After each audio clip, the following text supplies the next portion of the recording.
Yes! And I love winning. This is my day.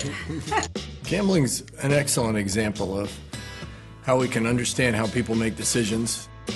Dr. Coolidge has invited 3 participants to play a game of roulette to see how people make decisions. In this game of luck, how do we decide where to place our bets?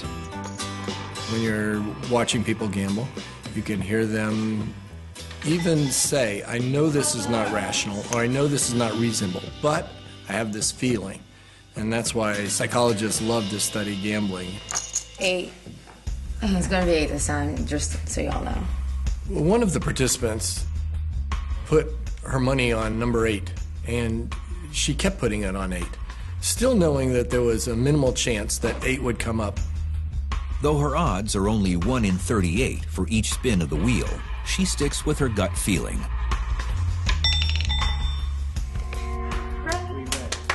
What it is? Okay. So tell me more about 8. Like You think 8's just due? What's your reasoning? So obviously this is a game of luck, and I have really just as good of a chance as anyone else, but for some reason I have this connection with 8, and I kind of go with my gut. I just get good vibes from 8, so I'm gonna go with it. Her intuition is strong. I don't know if it's me praying about it or me trying to use mental powers, but I just try and stare at it the entire time.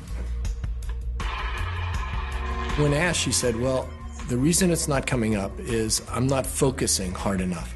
I need to be able to watch the ball the entire time and kind of focus it into the correct hole, number 8, which is curious because then when she's interviewed, she recognizes that there's no physical way that could happen, but she still feels it's possible. It's interesting you say, I'm going with my gut, like a gut feeling. Why would that be? I don't know. Then I don't know where it's coming from. It's just this feeling. You tell me. Experienced gamblers may teach themselves to bet on the rational odds.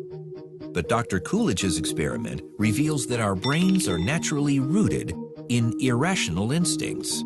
When we talk about a gut feeling, what we're talking about is an emotional response, something that's triggered by a relatively ancient deep brain structure. You can think of our emotional impulses as almost like computer hardware that was installed millions or tens of millions